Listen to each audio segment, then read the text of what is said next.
Well, that nearly leaves me speechless. Well, it's been a long way to get here. It's been a lot of hard work, a lot of hours on the court. But like Dodo said, it's been a lot of fun. Otherwise, I don't think I could have got here because you got to love this game. And I really love this game. It's a game between two individuals. And that's really what makes it so special. So I'm really privileged to be part of tennis. Obviously, there is a lot of people that you need help from in order to get here, because I couldn't make it on my own. There is no chance. And it takes me back to my parents, which are not here today. They are back in Sweden. They were great support in the beginning, taking me from tournament to tournament at young age. Without them, it wouldn't have been possible. Obviously, the coaches that I've had throughout the years, back in Västervik where I grew up, Sven Bergsten, Lars Andersson, two great guys that helped me throughout my career. And obviously, the man you just heard from here, Tony. I must say, Tony, you not just been a great coach, you become a great friend, and you've been like a dad for me, and I really mean that.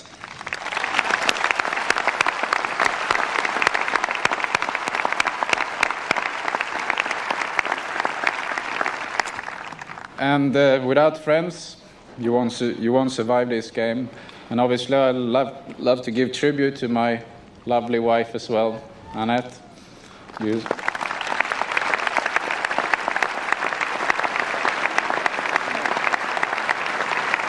And you stood up for me during bad times, during good times, and that's what counts. I'm also privileged to have my children here, Christopher and Emily. I'm really glad you could join me here.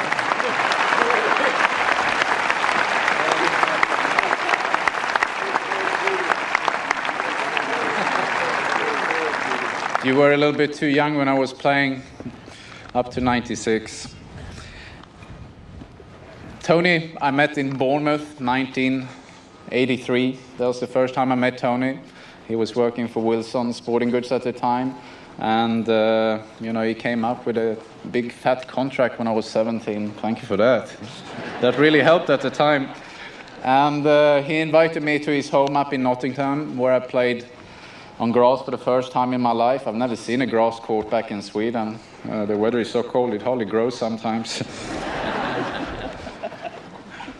And from there on, we became friends. And he was the coach during most of my years as a professional player. I just wanted to go through a few memories here. Obviously, playing Davis Cup for your country was something really that I did appreciate. And especially one match I have to mention is my first year as a Davis Cup player, 1984, playing the final against the States in Sweden, and with a great team of Connors, McEnroe, Fleming. Well, we want to thank you for joining us on the Tennis Channel for the 2004 Hall of Fame induction ceremonies. Just to remind you, we'll have the doubles final of the Campbell's Hall of Fame Tennis Championships right here on the Tennis Channel, so check back with us later today. If you want to follow the remaining induction ceremonies, tune into Fox Sports Net at the top of the hour.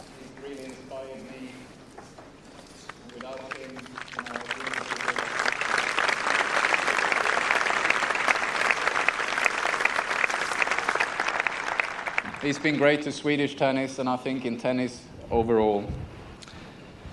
Also would like to say a few things about the US Open, which wasn't my favorite tournament to start with, I have to admit that. It was kind of tough playing at the Flushing Meadows with airplanes going over your head all the time and not hearing when you was hitting the ball.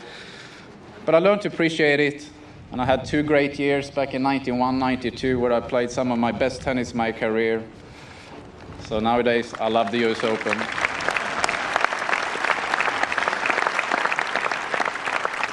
And a couple of more things. Australian Open, obviously a great tournament to come to. But it took quite some time, first time getting there. As a 17-year-old, I traveled there for the first time. I went from home in Västervik to Australia. It took me 54 hours. You gotta love traveling. And lastly, I would like to thank all the fellow players that are here today. I think you made tennis. And without you playing, I wouldn't be here either, because you supported the game for so long. I'm so glad to see you here today. And it's a very special day today, but it was even more special yesterday to see everybody walking on the court here. So much talent at one place. And I remember that for the rest of my life.